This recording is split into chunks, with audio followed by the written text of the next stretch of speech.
What is going on, everyone? It is Thursday, and you know what time it is. It is wrestling talk. And unfortunately, we are not joined by Kane the Destroyer or the Invisible Man tonight, but we wish everybody well wishes, and we hope everybody is doing okay. My partner and the Invisible Man will be back next week, hopefully. And if not, then we'll keep doing what we got to do. But we got to talk about wrestling. A lot of wrestling this week. D-Walk, how you been, man? I'm good, brother. How you doing? Doing great. Wrestling was awesome this week. Yeah, it was. It was pretty good this week. Not even gonna lie, it's pretty good this week. Pretty entertaining. So let's go ahead and start with AEW All In, the pay-per-view that broke records. Wembley Stadium, 81,035 people, I believe it was. The largest ticket buy-in, ticket gate buy-in in wrestling history. Yep. Amazing show from top to bottom. Started out on 0 hour with two good matches. The first one being, which we're going to talk about all of them. So let's go ahead and start with the first match. It was MJF and Adam Cole, baby, versus Aussie Open for the ROH tag team titles on the 0 hour. This was a fantastic match. It over exceeded my expectations. It did. Indeed. Aussie Open was on another level, and MJF and Adam Cole, they're just on fire, man. They're something special right now, and I want them to keep doing this as long as possible until they feel like they've run their course, and then they can do the breakup. In words of JR, they was running on all cylinders that night. Yes, they were, and we have new ROH tag team champions. Adam Cole and MJF are the new ROH tag team champions. They defeated Aussie Open and secured their first tag team titles together on the 0 hour. Congratulations to them, because they really do deserve it. Double clothesline, 1, 2, 3. It was a thing of beauty. Hey, your shirt remind you of how the match was. Yeah. Yeah. Let me talk to you. Talk to him some more. So let's go ahead and talk about the match. Was definitely a great match. I would give it a solid B+. Yeah. The only thing that was stopping me from giving it an A is more time. Yeah. I felt like they needed more time. If they would have had another 5-10 minutes, I would have easily given that match an A. Easily. It was one of those matches that you wanted them to have more. Yeah. And then we go to the next match, which is going to talk about something else too, which is Jack Perry versus Hook for the FTW Championship. What a fucking match. What do you think of the match, D-Walk? I liked it. Besides the glass part, I liked it. Okay, let's talk about the fucking elephant in the room that everybody's been talking about since fucking All In. Go ahead, raise that window up. So Jack Perry, being a fucking young douchebag that he is, yeah, I'm going to say it, he's a fucking douchebag. Young Punk. Yeah, young fucking piece of shit takes a jab at CM Punk because Punk said that it wasn't a good idea that he used real glass on Collision a few weeks ago.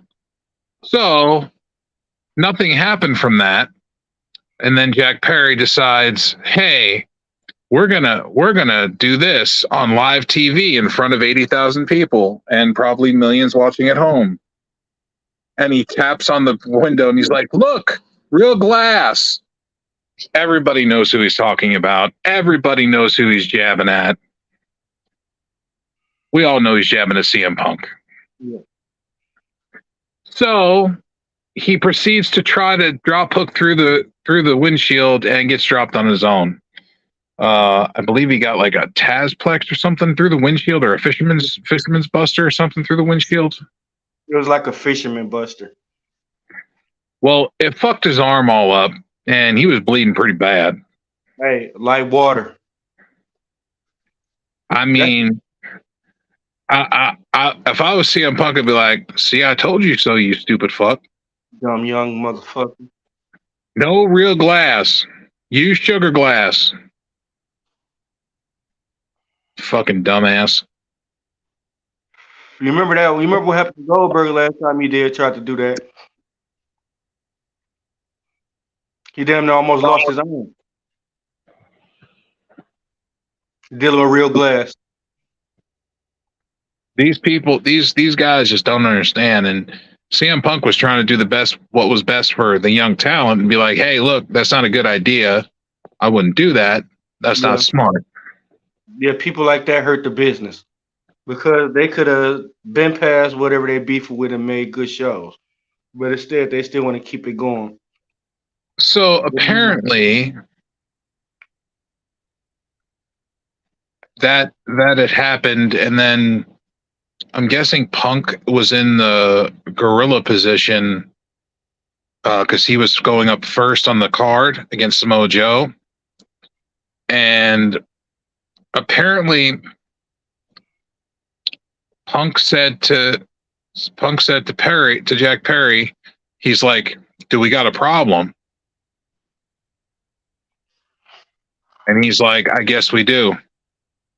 And this is all speculation, folks, that we've been hearing through the grapevine of what happened.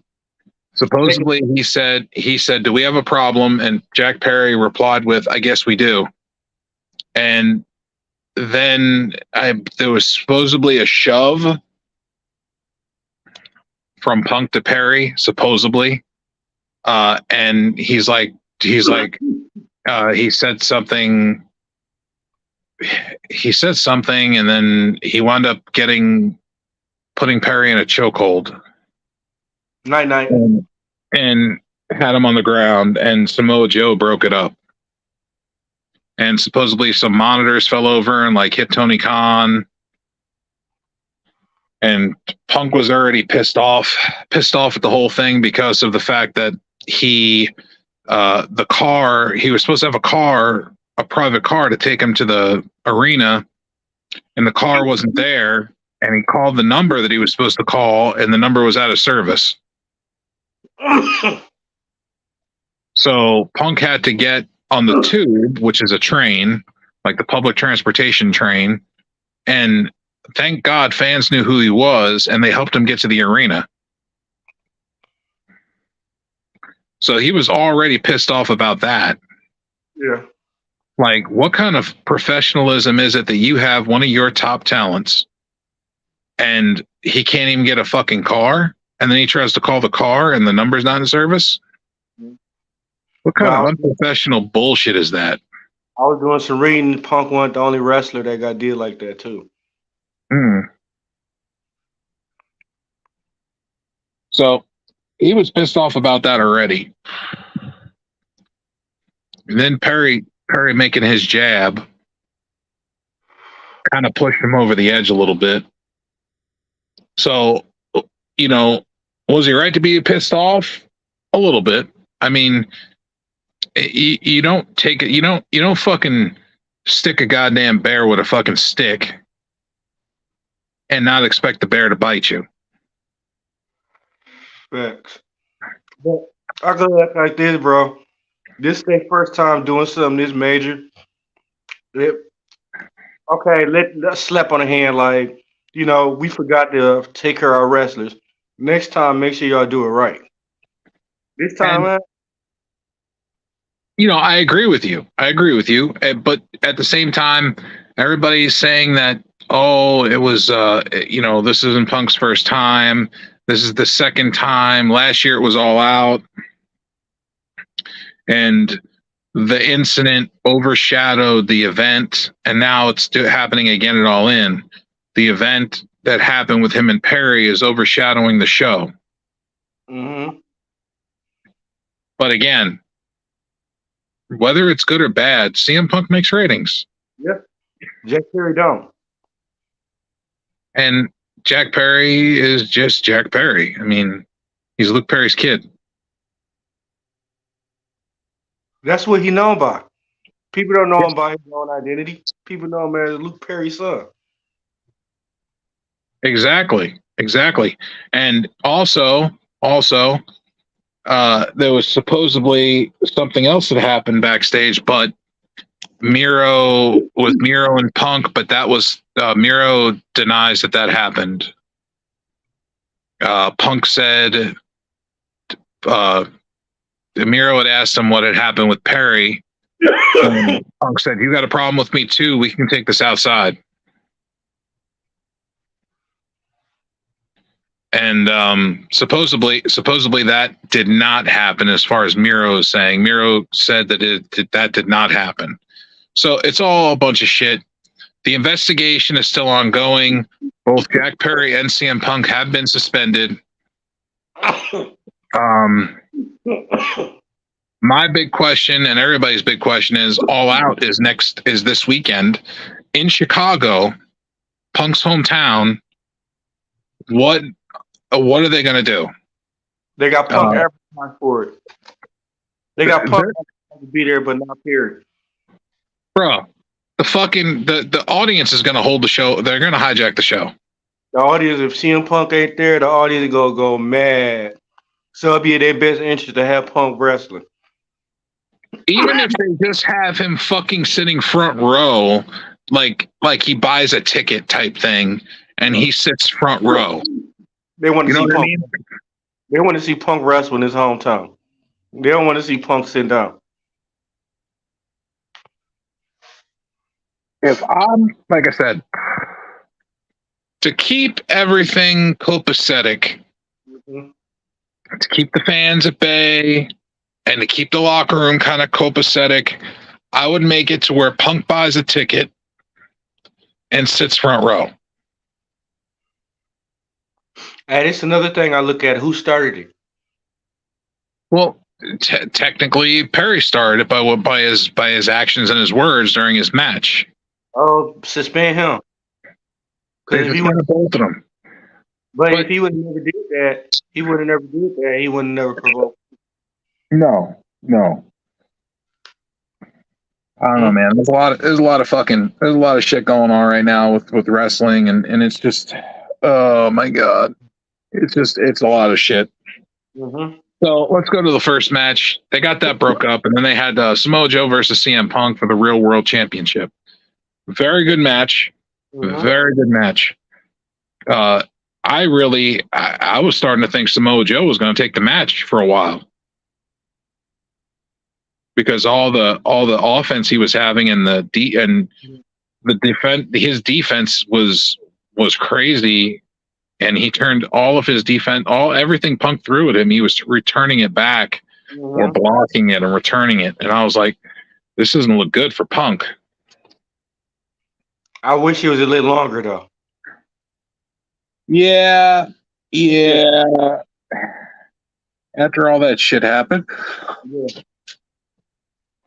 Folks, after all that shit happened in the back, though, man, I don't know.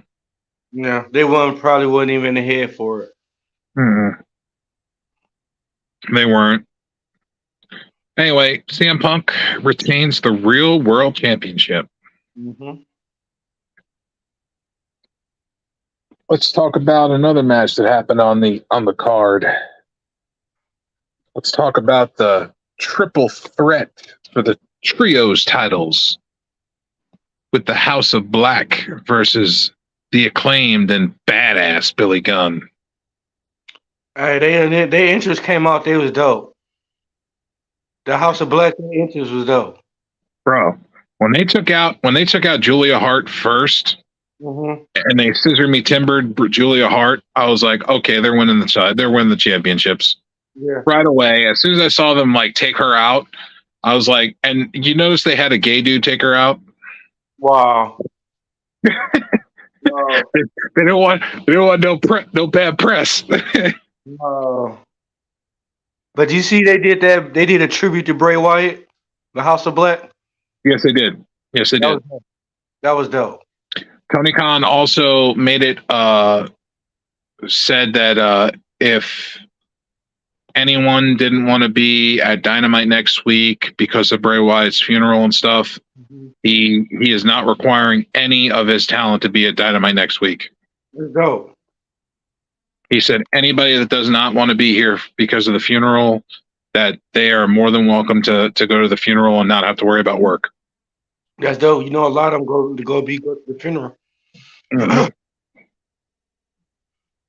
Most definitely. Match was good. House of Black, they've had the titles a while, and it was time for a change. Yeah. But the Acclaimed and Badass are the new AEW Trios champions. Yeah. And Billy Gunn has said he can go back to being the fun-loving daddy ass again. So Badass Billy Gunn was the more serious type? Yeah, he was just there. He was just there to take care of business. I'm surprised they let him use that name. I think he owns the rights to it. Oh, wow. That's crazy. So, moving right along, let's go ahead and go to the women's fatal four-way match for the AEW Women's Championship, pitting Hikaru Shida versus Dr. Britt Baker DMD versus Toni Storm versus Saraya. First off, we're in Wembley. We're in the UK. Saraya is from the UK. Yeah. Her family was all there. And she got a huge crowd pop. Yeah.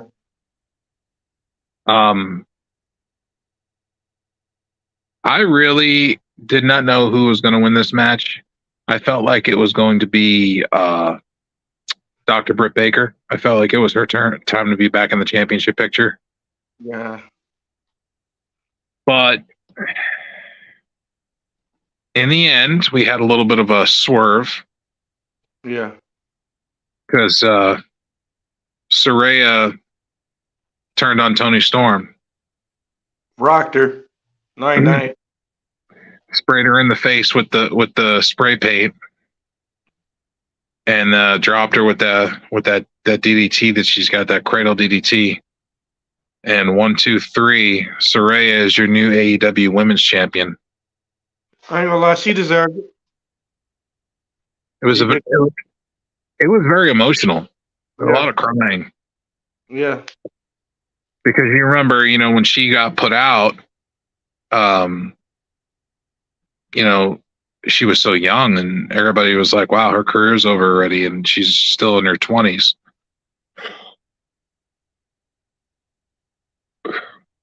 So being able to come back and be on the largest ticket buy-in in wrestling history, and winning the women's championship on that stage in your home country, that's a lot.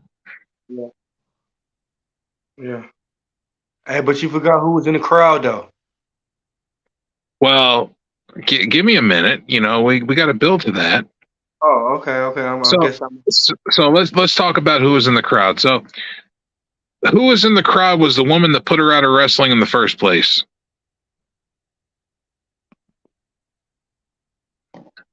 Yep. Mercedes Moné, AKA Sasha Banks,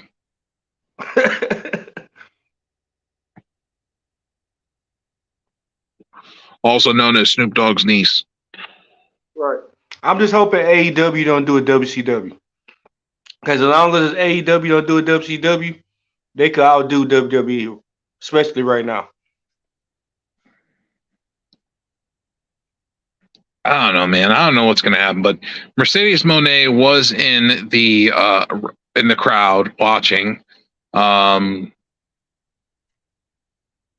It is a hint of things to come, so we can expect Mercedes Moné once she is healthy to be in AEW.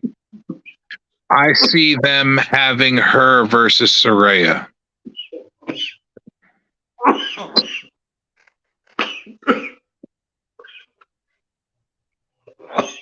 I agree. You all right? Yeah. Got a problem over there. My medicine is. Breathe. I'm all right. You're not supposed to take it that deep. All right, doctor. Anything else? You're supposed to tickle the balls when you do it. Oh, wow. There you go. Paul. I always got to have something to say, man. Come on. I know. Anyways, Mercedes Moné, I'm seeing her versus Saraya for the championship. Yeah, but she's not gonna win. Who? Mercedes? Yeah. They're gonna have her win.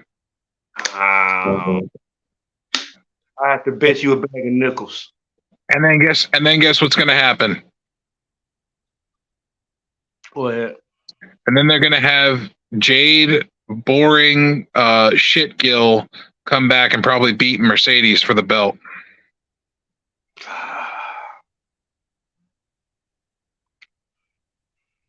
Tell me I'm not right. I can see it happening too. Tony Khan loves Jade Cargill. I can see that happening. I'm telling you, it's going to happen, and I'm going to be so disappointed when it does. Highly disappointed. And then we could talk about, let's see, what else we got to talk about now.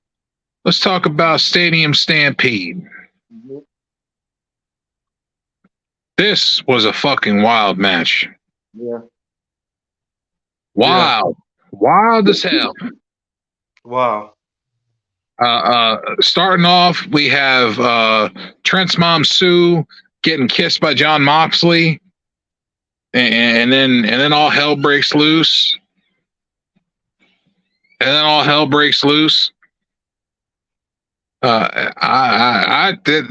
start at the beginning of the match with the whole Jon Moxley kissing Sue. I was like, what the fuck?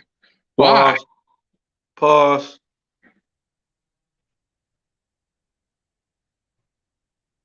What?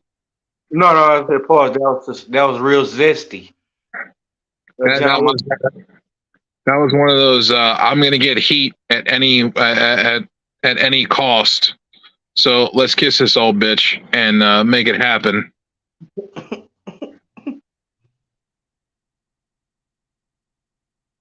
If the minivans are rocking, don't come a knocking.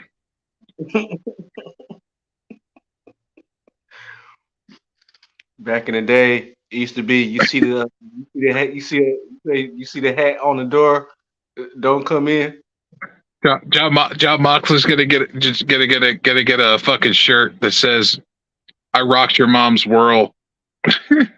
Wow. That was good. I took Sue around the world in the van. Oh, not the van. He's got a punk Trent. Soup kitchen van. No. Sue got Moxley. Something else was juicing that night. Yeah. Real zesty. It's just a real zesty situation. Anyway, we had a great match. Let's get back to the Stadium Stampede of destruction. A lot of a lot of beating, a lot of brutality. It was definitely a brutal match. Mm-hmm. Was not terrible. It was not terrible. Yeah. It was not great, but it was not terrible. I felt like there could have been more to that match. I don't know. It was just very brutal, and it was some of it was a little overkill. Yeah. Yeah. Sorry, I'm trying to think about the match because it's been almost a week. I try to refresh my memory. It wasn't the greatest match on the card. I'm not gonna lie. The Fatal 4-Way women's match was better. Yeah. Yeah. And that's a lot for me saying that a women's match was better than a 10-man stadium stampede. That Stadium Stampede last year with Chris Jericho and them, that'd be probably the best one ever. And you know, you had Pockets with his hand dipped in glass doing a fucking orange punch with it. My man Pockets. Fuck Pockets. Hey, he win one more. Y'all got to call him Mr. Pockets. No, I ain't calling him shit. He barely beat. Okay, we'll get to that in a minute. They got to call him King Pockets. We'll get to that in a minute. Pockets is about to get dumped. So let's go ahead and talk about the next match. Let's talk about the AEW tag team titles, FTR versus the Young Bucks. Good match. Rubber match. It was probably this match and the main event were probably two of the best matches on the entire card. Yeah. This match gets an A from me. This match was a phenomenal tag team clinic from both sides, and there was some a little bit of underhanded tactics, a little bit here and there, but it was still a good match. Yeah. Yeah, I really thought the Young Bucks were going to win. I really did. I thought the Bucks were going to take this match, and they surprised me when they let FTR win because of everything Cash Wheeler's going through. I really thought that they were going to have the Bucks win to make sure that they didn't have to worry about his impending charges. I don't know. FTR is still the champs. I thought it was dope. I thought the ending was dope. I thought the whole match was dope. I mean, it was. I just really thought they were going to have the Bucks win to protect the titles. Yeah. Because think about it. Now you've kept the belts on FTR. Who's going to dethrone FTR? Or are you just going to wait and play it out? And then if the sentence does come down and he does get sentenced to prison time, what do you do then? Then what are you going to do? Just vacate the titles and do a fucking another tournament? I don't think there'll be no jail time, but 4 years is what they're looking at. Yeah. Let's go get a smack on the hand. Don't do it no more. Pay us, give us some money. I don't know, man. They're starting to come down a little harder on shit like that. And I don't know. They may, do something. But I don't know. I can't really see nobody. I don't see nobody going against FTR right now. I mean, I don't want to see they probably had to do like a triple threat tag team or a fatal 4-way tag team to make it better.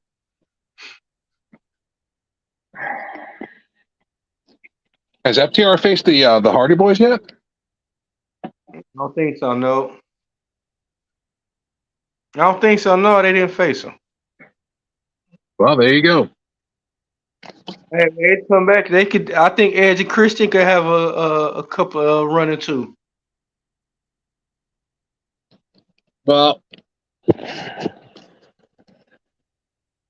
let's see what happens. Who the next opponents are going to be.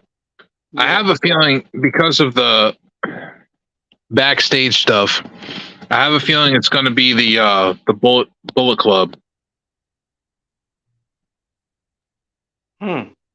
So let's go ahead and talk about that.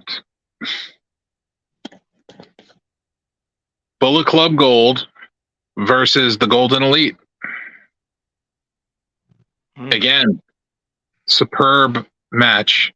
Beautiful match. Hard hitting, high flying, all fucking kinds of shit going on in that match. But let's talk about the winners of the match, and that was Bullet Club Gold. Yeah. Securing a victory over the Golden Elite. Shocker. Beating Kenny Omega, Ibushi, and fucking Adam Page is a big thing.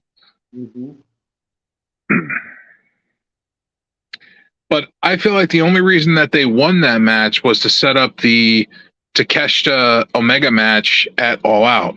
Yeah. And Don Callis was definitely going over things with Takeshita on Dynamite, which we'll talk more about that. But he was going over all of Kenny's injuries, showing x-rays of all of the injuries that Kenny has had and where to hit him at to immobilize him. That's just low.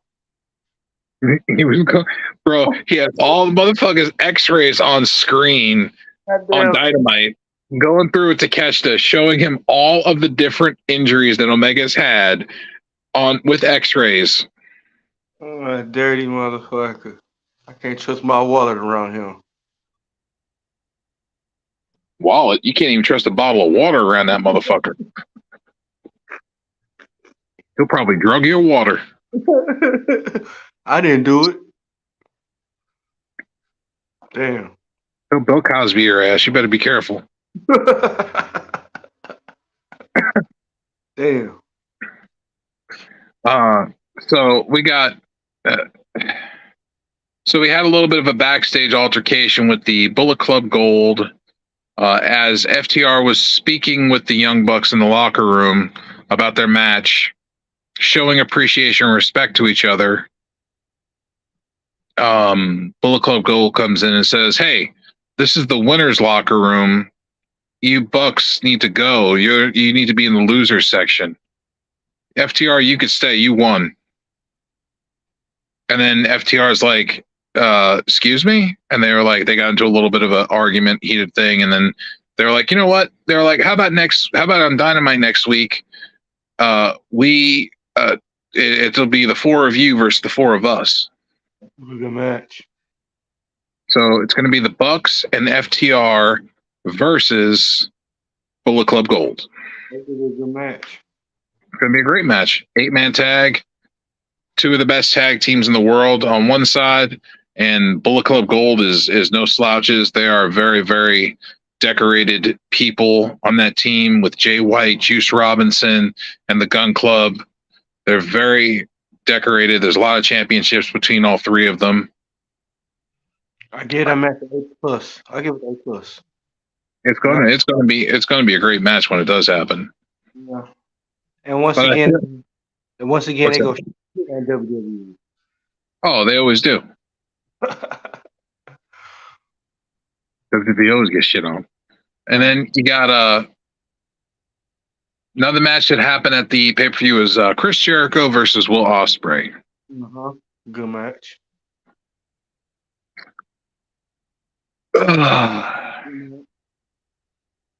It was an okay match.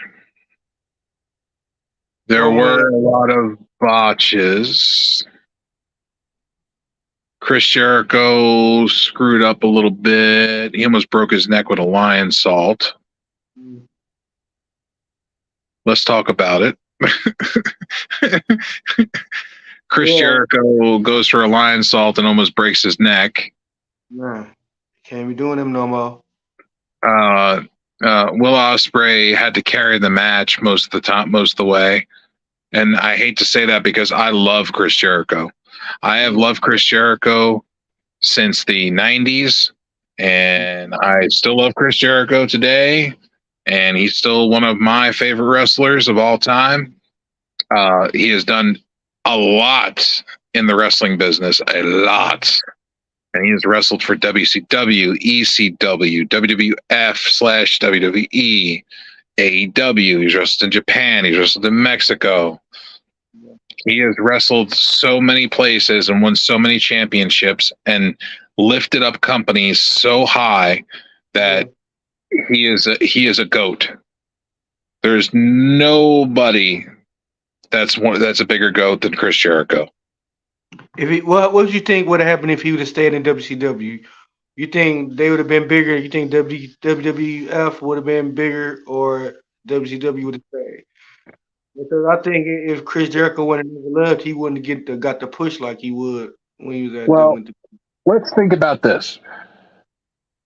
I don't think Chris Jericho would have gotten the push in WCW that he deserved. Mm-hmm. Even though he was a U.S. champion, a TV champion, a tag team champion, a cruiserweight champion, he won every title that was there. The only thing he didn't win was the world title. But here's my thing. What if Chris Jericho, Chris Benoit, Eddie Guerrero, Dean Malenko, Perry Saturn, Rey Mysterio, what if they all stayed in WCW? And developed to how they is now? WWF wouldn't probably be existing. You got to think about it. These were world champions. These are big, key, intricate parts in WWE's history. Had they have not jumped ship, what would have happened? Right. All of them legends. Every single one of them legends. Yep. Legends. Chris Benoit, Eddie Guerrero, all of them legends. Jericho, Rey Mysterio. Mm-hmm. All big names. I'm still mad how they misuse Vader though.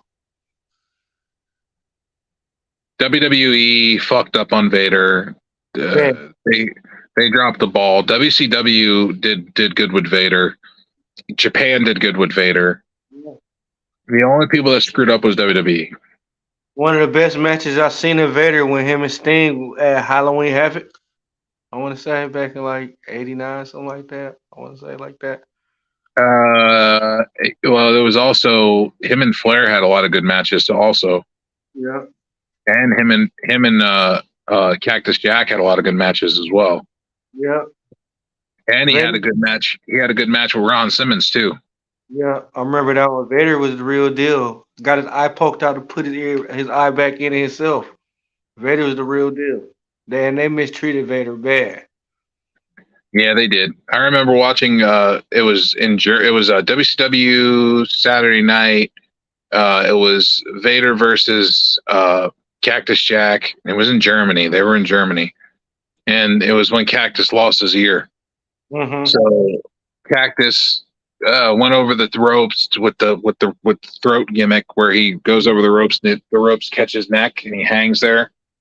And when he did that, there was a piece of exposed wire that cut his ear. And Vader, he got out of the ropes. Vader helped him get out of the ropes somehow. And Vader had him shoved him in the corner and was punching him in the side of the head. And he was bleeding. And then part of his ear went flying into the crowd. It wound up going in some guy's beer cup. Damn. Yeah, the guy returned it, and they reattached it or tried to reattach it or something. I was watching it when it happened live. Hey. I'm old, folks. I've been watching wrestling for a long time. Wouldn't he be grimy and charge him like I need like $50,000 to give him the so y'all can get his ear back? Like, nah, the foreign fans are more about trying to help people out. But it was just one of those things like I have your ear. Yeah. Here you go. Here's your ear. Yeah. But you got to get some kind of reimbursement back. It's your beer. You got to give me at least $500 for this beer. Costs $500. You got to give me something. I'm sure they helped him out some way. Hey. So let's get. We're getting off subject. Let's go ahead and talk about. So Will Ospreay Will Ospreay was victorious over Chris Jericho. Mm-hmm. He has now beaten in 6 months. He has beaten Chris Jericho, Kenny Omega. Who was the other person he beat?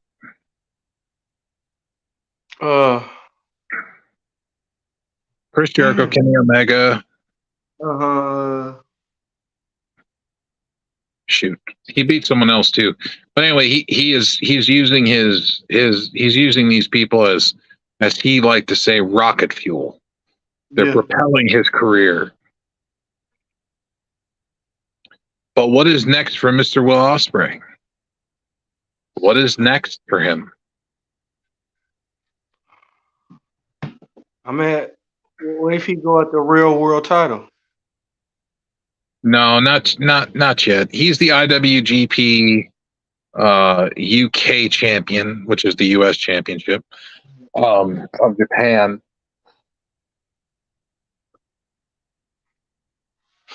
His contract is coming up soon as well. Yeah. So we'll see what happens when his contract runs out, where he's going to go. He might go with AEW. Yeah, he ain't going nowhere. He ain't going to WWE. No, he's going to go to. He's either going to sign with AEW or he's going to re-sign with Japan. Give him a shitload of money. He deserves it. He makes money. Yeah. Man sells tickets. Will Ospreay is a great talent. Let's go ahead and talk about another match.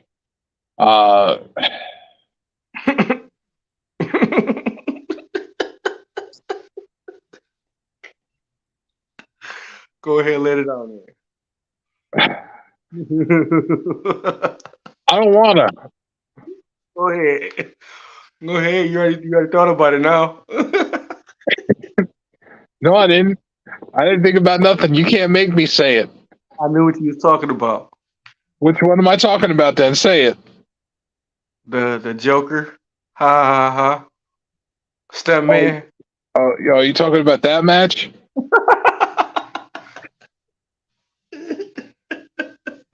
Okay, so we're going to talk about the coffin match with Darby and Sting versus Christian Cage and Swerve Strickland.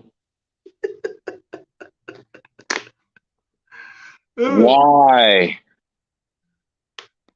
Just why? No reason at all. And why did the table not break? Why? He jumped on it. What the fuck are them tables made out of? Hey, I think Sting had the leg strength, man. You see, dude, Sting ain't no light guy. I mean, he's like 2 and change. I mean, he's not a light dude. And he jumped on the table off the fucking ring apron and slid off like it was like grease. I was like, what the fuck? He ain't got that leg strength. He doing his legs like he used to. You see, strength. He could just fall. You're supposed to be able they're supposed to buckle under 300 pounds of pressure. Hey, you seen his legs almost go out when he jumped all the time. He had to catch himself. Bro, he had to like reset him up on the table and do it again. He did his leg drop. And that time it broke, but it barely broke. The leg drop, it barely broke. Yeah. Some bullshit. What was the point of that match, though? That match was pointless. Then the coffin dives, though. What was up with the coffin dives? How many coffin dives did we get? Like 3 or 4. Too many. You gotta finish. You have something that's called the coffin drop. It's supposed to be your finisher, and you're using it that many times in a match. What the fuck is this? WrestleMania? You're wrestling the Undertaker? Hey, how Christian Cage throw Sting in put him in the coffin and then throw him his bat in the coffin too. So right when he closing the thing, Sting stick out of the bat. I said, what are you doing? Sting used his bat to stop the coffin from closing. I said, why would you throw the bat in there with him anyway? Like, dude, what's wrong with you? Sting's like, motherfucker, I ain't dead yet. It ain't over. Sting's like, I'm 65 and still going strong. Fuck this shit.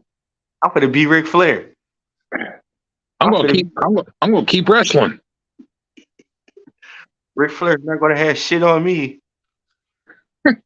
More world titles.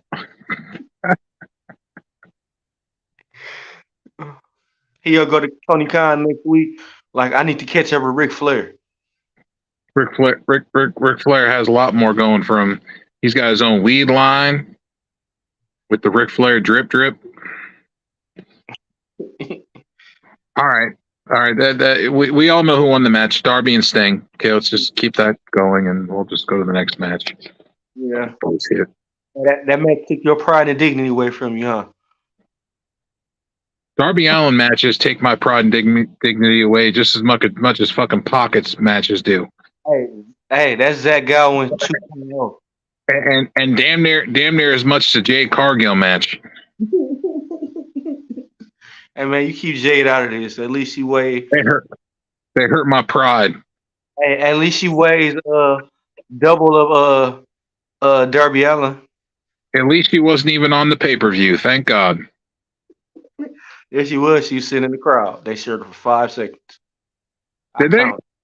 No, I was lying. I just wanted to see your blood pressure go up. I was like, I didn't see that bitch in no fucking crowd. Yeah, I just want to see your blood pressure go up. Nah, she good. She can stay at home. She good. Anyway, let's talk about Jesus Christ. All right, now on to better things. Let's talk about the main event. MJF versus Adam Cole for the AEW Heavyweight Championship, the Triple B, baby. Good match. I was shocked. This match, I had high expectations for it, and it overexceeded my expectations. Yeah. It proved once again that MJF is just, he's something special. Mm-hmm. He's a multi-dimensional talent, and he is definitely deserving of the championship. The swapping back and forth between cheating was the funniest shit in the world because they both were fucking cheating. No good. They were both up to no good. Then the referee gets knocked down, and they're like playing catch with the fucking steel chair, Eddie Guerreroing the shit. They're like, "No, you did it. No." They were passing the chair back and forth, playing catch with a steel folding chair. MJF went dark though. Huh? He went dark. MJF went dark. He put the chair around his neck.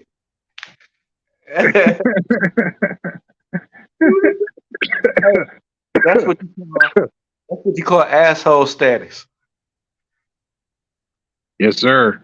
Anyway, this match was probably one of the best matches on the card. I would definitely give it an A. Yeah. It had everything, and then even at the ending, when MJF retained the title, you felt like there was going to be a turn, and there wasn't. No. Adam Cole and MJF hugged it out, and they celebrated.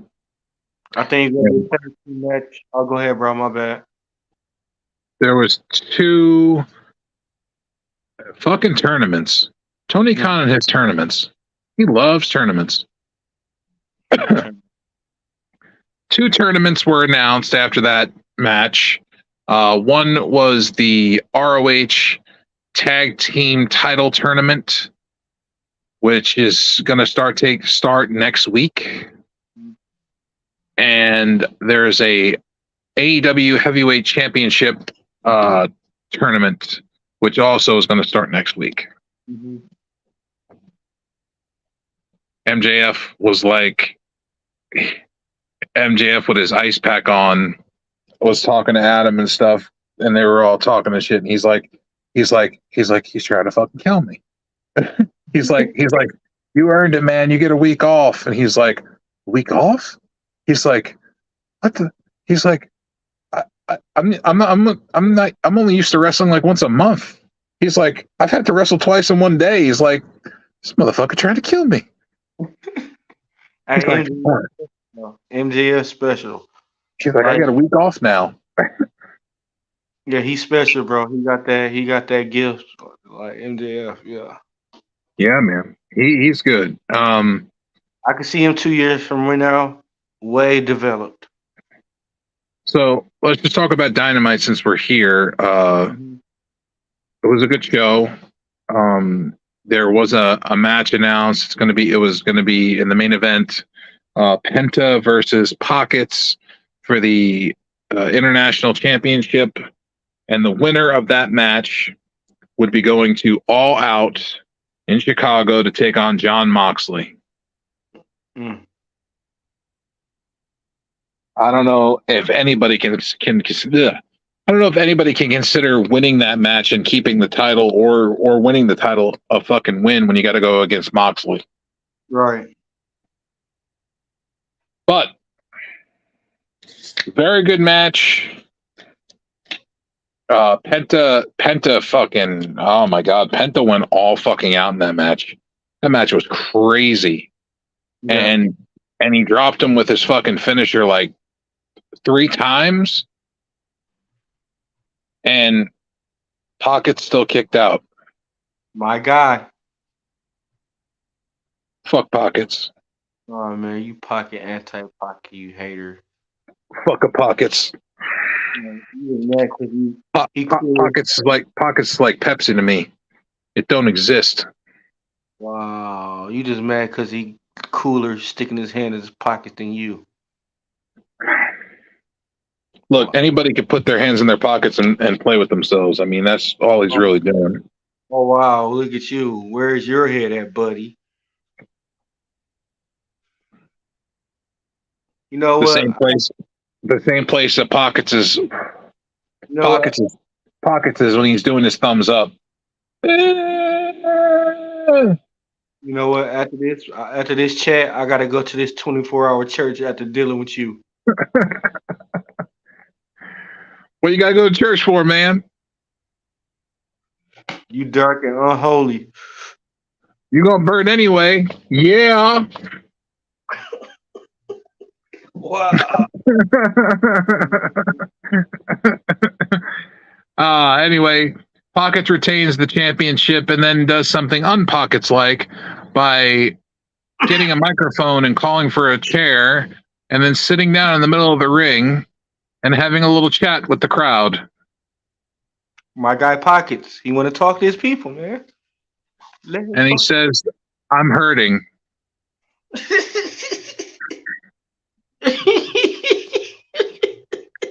I'm like, well, yeah, no shit, you hurt, and you just got dropped on your head like umpteenth times. He's like, I do it because I love this championship, and I'm gonna keep defending it until like my body doesn't want to go no more. And I was like, okay, so you're being a champion. Good job, buddy. Good job. I was like, but he's sitting there having this little powwow conversation with the fans, and then all of a sudden, Moxley comes out, and Moxley gets in his face, and we end the show with Moxley and Orange Cassidy Pockets face to face, nose to nose, and Pockets smacks the shit out of Moxley, and Moxley barely even moves, and he starts laughing, and he gets nose to nose with him. And that's kind of how we end the show. I hope Pockets beat his ass. I look forward to Moxley winning the championship from Pockets. Let's go Pockets. Let's go anybody but Pockets. Pockets go win the world title next year. Let's go Pockets. We also had on Dynamite, we had Wheeler Yuta versus Eddie Kingston for the ROA for the NJPW Strong title. Very physical match. It was a good match. Wheeler Yuta utilized the Eddie Kingston's wounded arm and head, most of the arm, as a pinpoint thing. Like he was going after that arm all match long. So what did Eddie Kingston do? He used the other arm. Smart guy. But in the end, after all the brutality to the arm and all the brutality to Eddie Kingston, he overcame Wheeler Yuta, and he gave him the back fist twice. The backhand. Twice in a row. Like Normally it's just one, but the first one didn't knock him down. He was just staggered, and Eddie Kingston was like, okay. And he went and hit him again with it and knocked him down and then pinned him. Claudio Castagnoli comes out to help Yuta, helps him up, but first walks around the ring, not looking at Eddie Kingston at all, completely keeping his head straight the whole time. Like, pretty much like, you don't even exist to me. Burn. And picking up Yuta as he gets around, does a complete circle around the ring, and then leaving with Wheeler Yuta. So, eventually we are going to get Claudio Castagnoli and Eddie Kingston one-on-one, possibly for the ROH Championship. So I don't know what they're going to do with that, but have Moxley and Kingston wrestled before? Yeah, many times. I thought at AEW had they wrestled. Yeah. Okay. Yeah, they've wrestled. I don't know. I just feel like it's this Claudio and Eddie Kingston thing needs to just they need to get to the point already. I mean, it's taking too damn long. Yeah. But then don't you still beef with Moxley? He will eventually. I don't know what they're doing with that. I don't know. I really don't know. AEW has got this whole thing with Eddie Kingston and the BCC right now, and I don't know what they're doing. Hey, they better than WWE. And then we had a segment with Chris Jericho and Sammy Guevara because of what happened at the end of the pay-per-view, at the end of the match. After Jericho lost, he shoved Sammy, and it was a thing. And then Jericho came out to apologize. And as he's apologizing, he's like, I just had a lot of things play out in my head. Like, maybe I could have done this hit him a little harder, or this or that. And then he's like, or maybe you could have hit him with the bat a little harder. And he's like, I don't know. And he's like, Sammy's like, whoa. He's like, go back to what he said. He's like, maybe I could have, wrenched him a little harder. And he's like, no, the thing after that. And he's like, oh, maybe you could have hit him with the bat a little harder. And he's like, yeah, that right there. And he's like, I was thinking about that. And he was like, I thought you could have hit him with the Judas effect a little harder. I was like, oh, here we go. We're going to get Sammy and Ed and Jericho. But they announced that they're going to start their journey as Le Sex Gods, like they used to be, and go after the tag team titles. So it turned from a negative to a positive. I really thought Santana or Ortiz was going to go back to Jericho now. Well, they might. We still haven't seen them yet, but I have this weird feeling like we're going to get Inner Circle again. Yeah. Did Sammy Guevara been wearing that bike jacket again? Yeah, he's been wearing it every week. He wears the Inner Circle vest. Yeah, something about to go on with this. Something about to explode. Something about to pop off. I don't know, but we had that, and then what if the Inner Circle come back and they gotta fight my man crew? Inner Circle versus my man who just backstabbed. Huh? Who's that? My man who backstabbed him. Who just backstabbed Chris Jericho? Don Callis? Yeah. What if it's Don Callis versus the Inner Circle? No. You're talking about like the Don Callis Yeah, family yeah, versus. I mean, they could. that'd be good though. That'd It be. wouldn't be. It wouldn't be bad. I mean, they could do that. Mm-hmm. We also had John Moxley versus Commander, which was a very good match. I was very surprised that they let Commander get as much off as he did. But again, we have John Moxley, the weeping willow of blood. Ric Flair 2.0. No, this motherfucker is worse than Flair. You look at John Moxley the wrong way and he gets cut. It's like, damn, man. You like bleed on command. Like I can snap my fingers and make you bleed. Like, really? Hey, he bleed himself before you go to sleep. I think he takes turns. Making himself bleed. He's probably like has it to where he can blink and make himself bleed. So fucking stupid. He bleeds so damn fucking much. He sneezes and he bleed. Oh shit. Oh shit, I'm bleeding everywhere. Oh my god. Oh man, you crazy.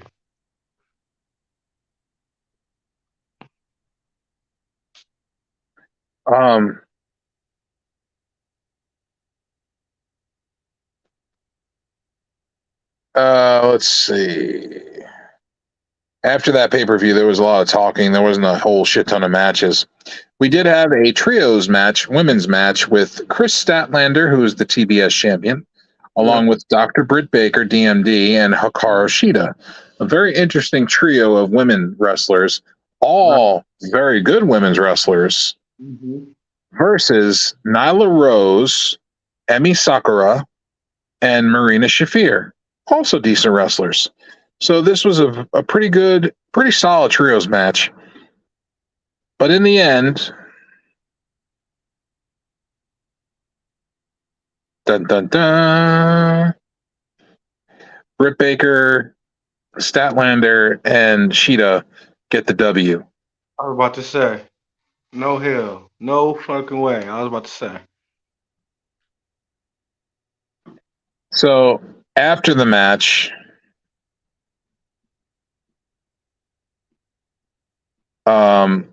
we had Ruby Soho interfered at the after the match was over. She came out and she attacked Chris Statlander and hit her with her finisher, the what's it called? Hold on, I'm trying to see the name of it.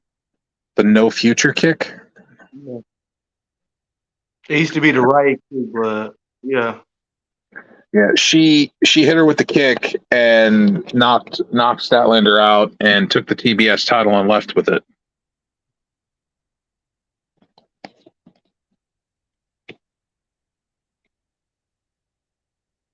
So it looks like we are getting Chris Statlander versus Ruby Soho for the TBS championship at All Out, which I'm sure that'll be announced soon. Yeah, Ruby Soho, she need to push too. It was also announced that Shane Taylor will be facing Samoa Joe for the Ring of Honor World TV Championship this Sunday at All Out. Man, Samoa Joe will kill that man. Shane Taylor's nothing to fuck with, man. Shane Taylor's good. Samoa Joe's gonna kill that man.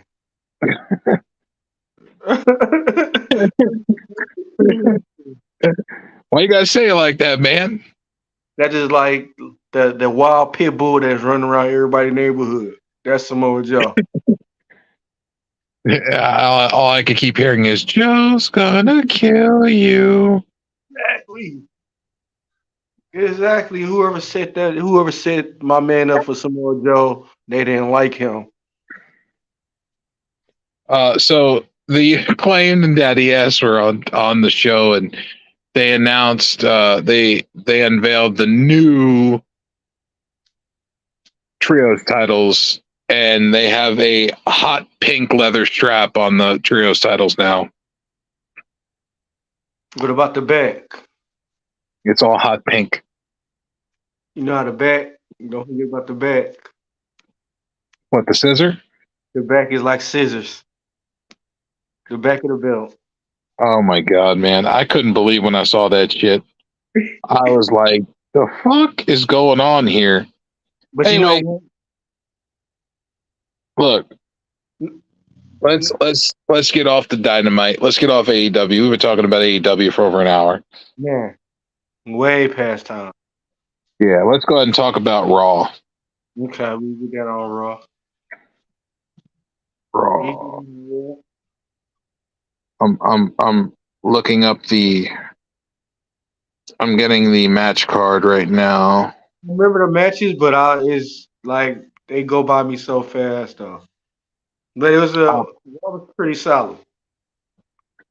I'm pulling up the Raw results right now. So, the man Becky Lynch took on Zoe Starks in a Falls Count Anywhere match, en route to her payback match against Trish Stratus in a steel cage this weekend.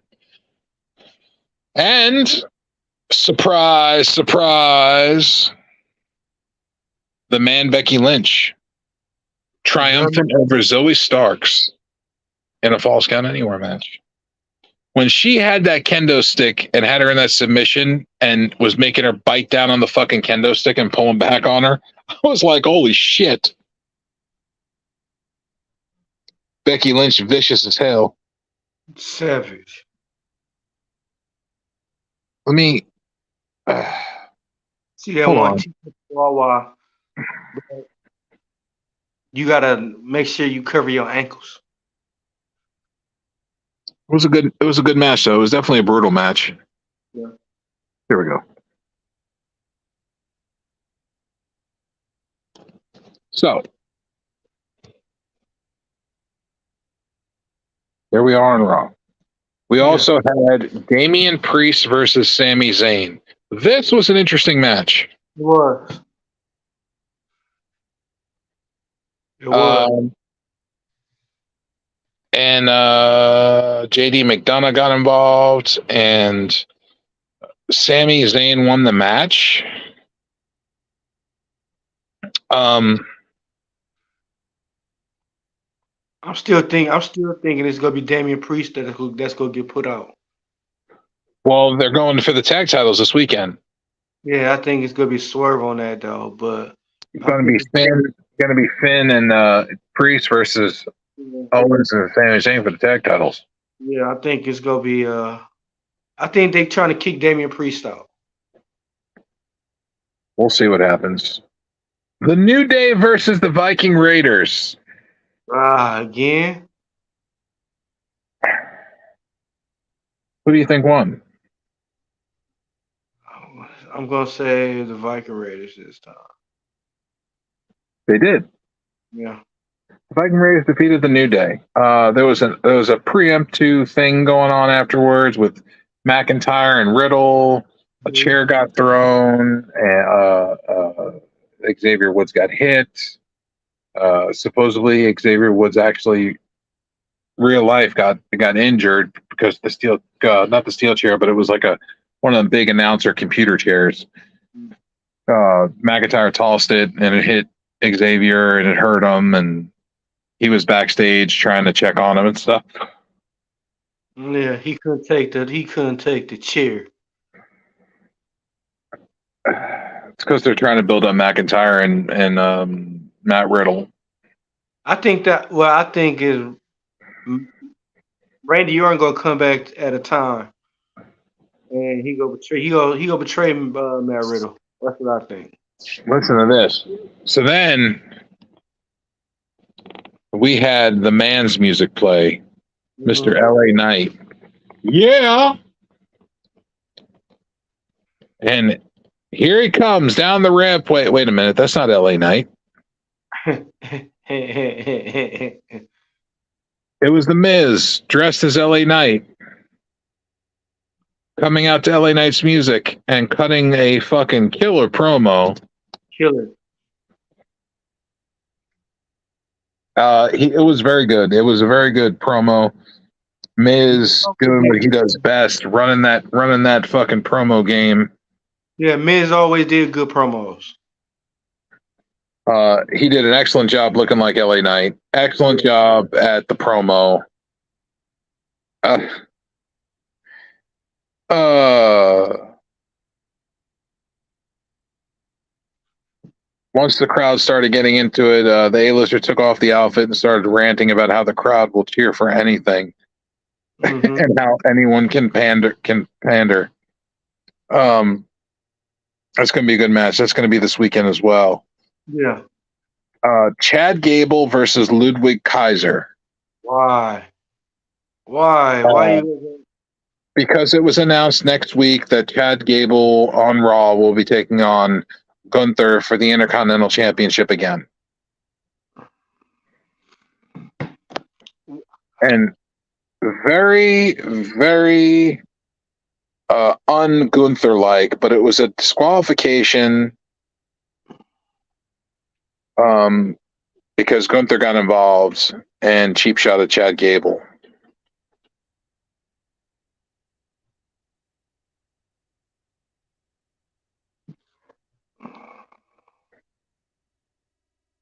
And then the surprise of the night. Bronson Reed versus Tommaso Ciampa. Mm-hmm. Okay. I didn't know what they're doing with Reed. I thought that they were going to have him win, but apparently they feel like Ciampa. They're going with Tommaso. Excuse me. They're going with Tommaso Ciampa. Ciampa defeats Reed. Bam Bam Bigelow 2.0.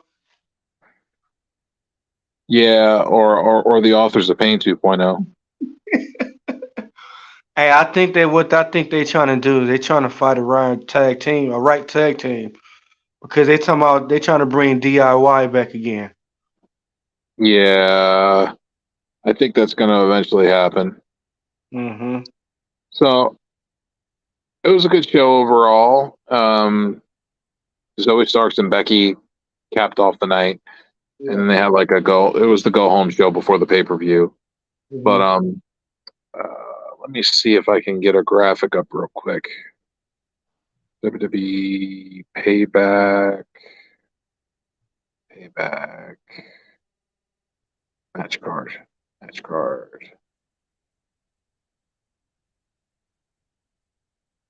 Full card. Here we go. All right, let's see what we got for the card. Dun dun dun. All right, Payback 2023. We are going to have Seth freaking Rollins versus Shinsuke Nakamura for the World Heavyweight title. It's gonna be all right. Who you got? I got Seth. Seth? Got Seth. I'm going to go opposite and go Shinsuke Nakamura.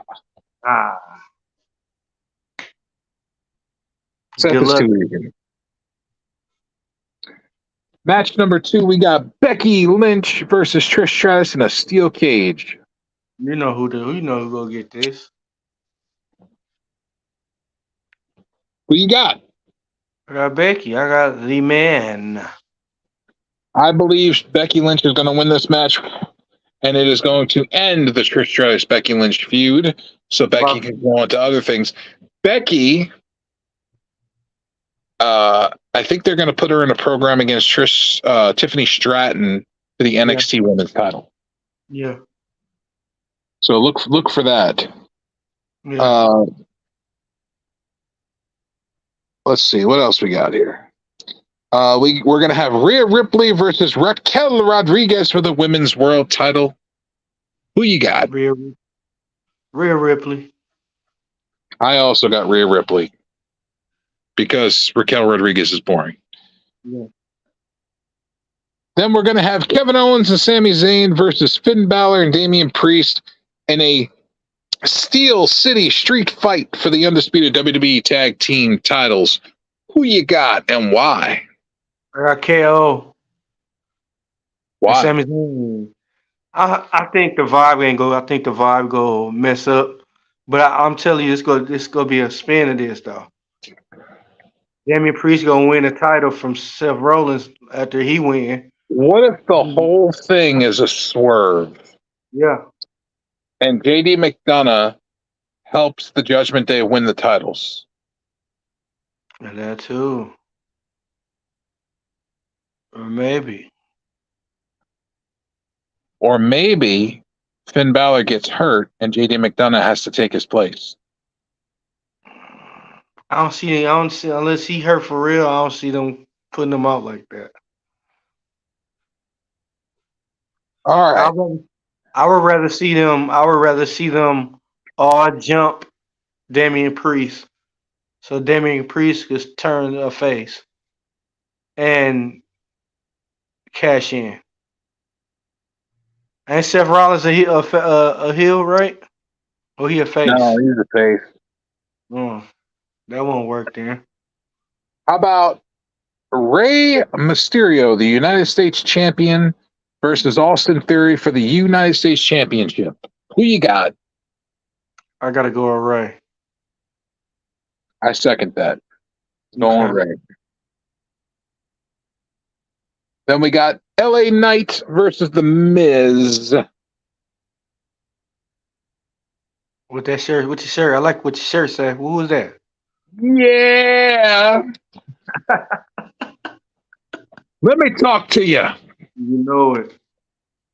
LA Knight for the W. Right. And that is all I am seeing on the card for right now. Right.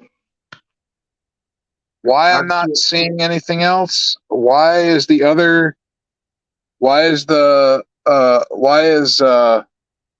Io Sky not defending the championship on the pay-per-view? Right. Why is Roman Reigns not defending the title? Oh wait, I'm sorry, he's a part-timer. Why was he not on SmackDown, bro? That was disrespectful. He ain't going to be on. He was on SmackDown. He was there. Oh, I didn't see him. No, they didn't show him. He was there though. Oh. He's the one that wanted to retire the blue championship and give it to Bray Wyatt's wife. Like they should have. They should have been gave him that damn belt. They should have been letting him keep that belt. Well, he wants to retire the belt and give it to Bray Wyatt's widow. No, I'm saying when he was alive, they should have kept that damn belt on him. That's neither here nor there. No. Yeah, but about damn time they retired that belt. So, I mean, the card doesn't look too terrible for the Payback pay-per-view this weekend. Let's go ahead and talk about also. We also lost someone else who's in the WWE Hall of Fame, and we lost him over the weekend, Mr. Bob Barker. The price is right, Bob. Rest in peace, Bob Barker. You will be missed. You were a great TV personality. Many a days stayed home that I was home from school sick. I would watch The Price is Right, and you were always funny and entertaining, and you definitely will be missed, sir. Mm-hmm. Loved you and Happy Gilmore. But here's the thing, though. He was so close to $1. Yeah, he was so close. He was at 99, yeah. And he was so close to that $1. I can't. Did Betty White? Did Betty White hit that $1? No, she checked out. Right, she checked out right before the $1 too. Damn, that's crazy. Yeah, Bob Barker's birthday was in like a month or so. Yeah, Betty White's birthday was like a couple of days after she died. Yeah. That's crazy, man. R.I.P. Bob Barker, loved you and Happy Gilmore. Well, I figured we would say something about it because he was in wrestling for a little, here and there. Bob Barker is the man. We both grew up watching Bob Barker. Shit, Bob Barker old as shit. Everybody grew up watching Bob Barker. Mamas, daddies, grandparents. My grandma had me watching 30 years ago. But I digress. The pay-per-view, like I said, does not seem like it's going to be that terrible this weekend. I'm curious to see what happens on Collision. I'm curious to see what happens at All Out this weekend. I'm curious to see what happens at. Oh yeah, that's right. We still got a little bit of time. Yeah. We cover Payback, so let's go ahead and do a quick predictions on All Out. I'll get you the match. 2023 match. NXT was pretty good too, bro. NXT was all right. Yeah, I heard Street Profits were on NXT. I did not get to watch NXT. I'm gonna have to recap that. Yeah, they made a back cameo with the tag team champions Tony Angelo now. Carmelo, and they had a conversation. Montez Ford had a conversation with Carmelo Hayes. Here we go. AEW All Out 2023 card. Let's start with the first match. We're gonna go Luchasaurus versus Darby Allin for the AEW TNT title. Luchasaurus, man. I agree. Luchasaurus. Orange Cassidy Pockets versus John Moxley for the AEW International title. Now, before you give a prediction on this, think wisely, because he's not taking on somebody who is a normal run-of-the-mill person. He's taking on somebody who has actually been a world champion. Look. Pocket. Yeah. I'm going John Moxley. Yeah. Hey, you going on a suicide ride, buddy. I'm going with John Moxley. I hope he bleeds all over Pockets and makes him fall out. I hope the match get interfered too. I hope Sue comes in and low blows Pockets and helps John Moxley get the win. Wow, you so disrespectful, man. Leave Pockets alone, man. And says, fuck them best friends. Man, you've been bullying Pockets for the past year, man. Leave Pockets alone.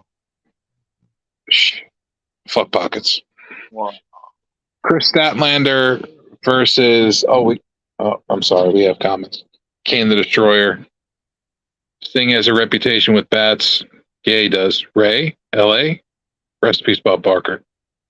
Sorry, Kane, I didn't see your comments. I was in a different link thing on the thing. But yeah. All right. Chris Statlander versus Ruby Soho for the AEW TBS title. Who you got? I got Ruby Soho. I got Chris Statlander. I don't think they're going to let her drop that belt that soon. I want Chris Statlander to go to the other women's belt. They're not going to do that just yet. No, you don't think so? Mm-mm. No, she beat Jade Cargill. She beat an undefeated person. Yeah. Somebody who was undefeated for 2 years. No, they're not going to let her do that. Yeah. Adam Cole and MJF versus to be announced ROH World Tag Team titles. Is it going to be a rematch where they lose the titles? Is this going to be the match where they fall apart?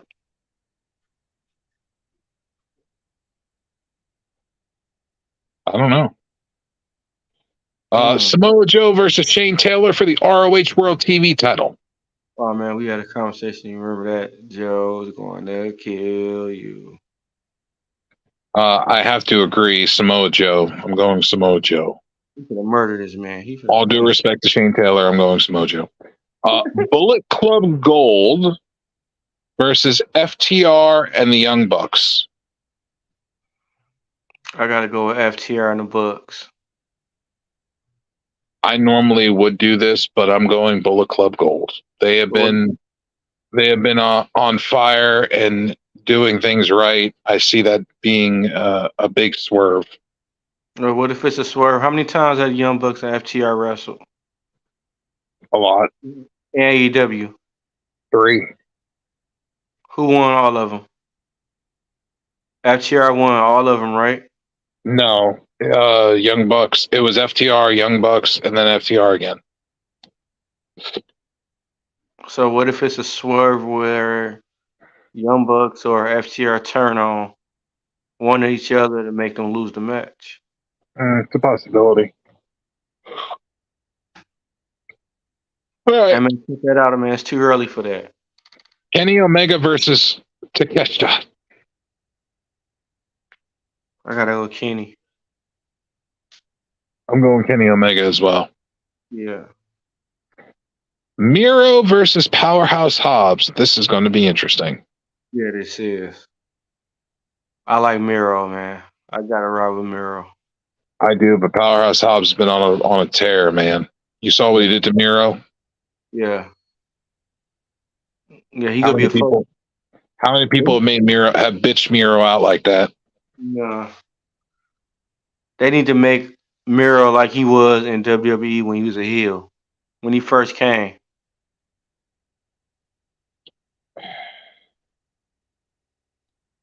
Yeah, I could see that. Yeah. At least AEW not dropping the ball on Miro like WWE was.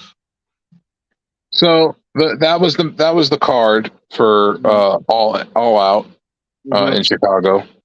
Right. Unfortunately, we are not getting. It does not look like we're getting a CM Punk.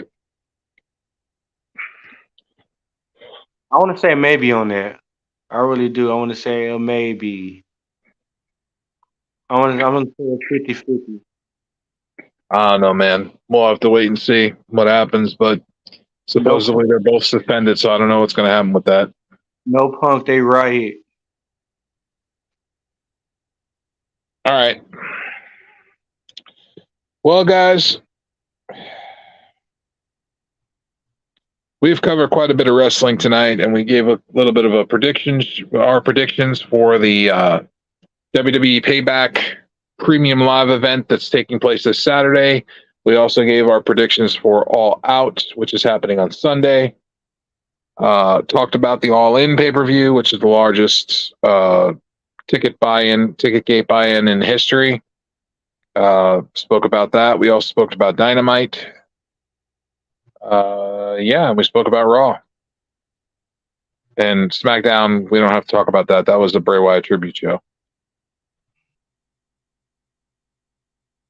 Everybody has been paying homage to Bray Wyatt. Yeah. And his untimely passing. Also on Raw, if you've noticed, they've been dropping Bray Wyatt hints throughout the entire show.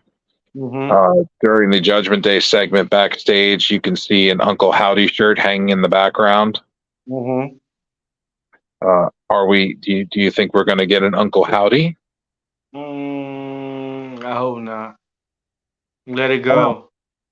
I mean, unless they do a Wyatt family again, like I could see them doing a Wyatt family, a Braun Strowman, bring Eric Rowan back, and then Bo Dallas. I mean, I can't see. I couldn't imagine like having Uncle Howdy without Bray Wyatt.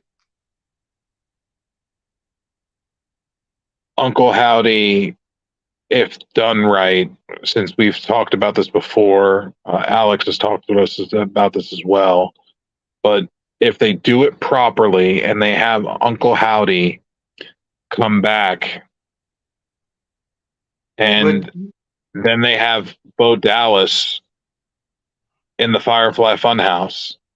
But he ain't got the mouth work like Bray Wyatt did either, though. He does. If they never let him shine.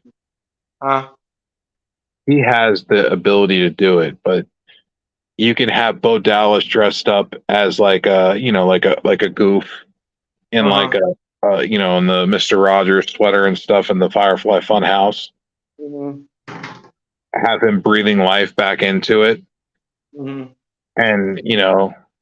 and be like, this place is so magical.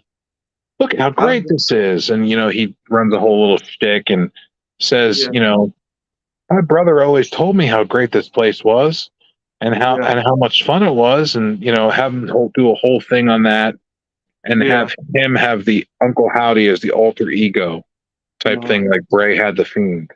Yeah. If they do it that way and they make it to where they have to do it now.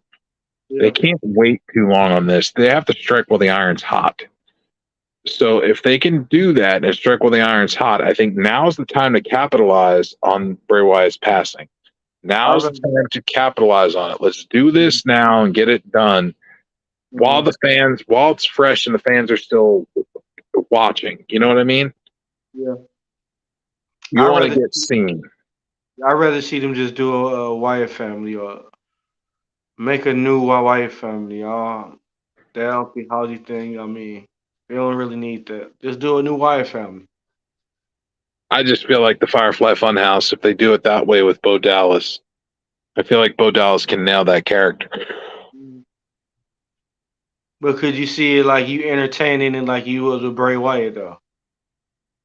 Yes, I can. Bo Dallas can do it. Bo Dallas has the ability to do it. I believe. You an asshole for bringing that back up. I believe. Asshole. All right, y'all. Looks like we've been on for long enough, and we've talked a lot of wrestling. Gave a little bit of stuff outside the box, talking about Bray Wyatt and Bo Dallas, and talking about things that they should be doing. Oh, hey, you want to say something? You say anything else? Fuck pockets. Asshole. On that note, fuck pockets, and good night, y'all. Get some motherfucking likes. Put some motherfucking likes on this shit. Oh yeah, like, comment, subscribe, tell a friend and tell a friend. Wrestling Talk is back again. Yeah. Let's do this shit. Quit bullshitting. Every Thursday, we're here. We're talking wrestling. Yeah. Jumping in the comments, doing our thing.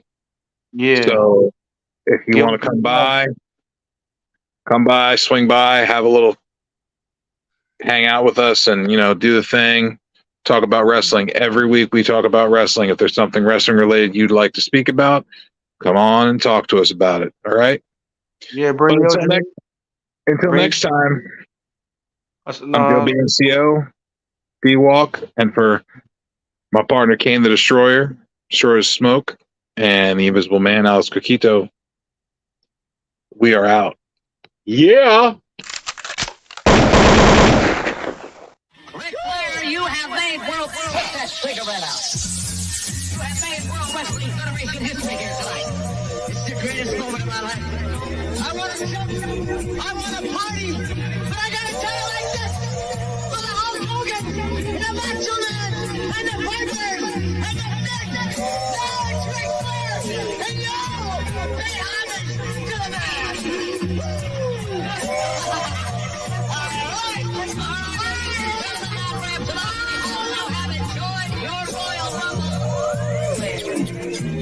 He went out there for over 60 minutes, never took it back there. Took it to Hogan, took it to the Undertaker, took it to whoever got that ring. That's why he didn't pay Bobby Cole. Now here's the real world heavyweight champion. We're not the kind of guys that say, we told you.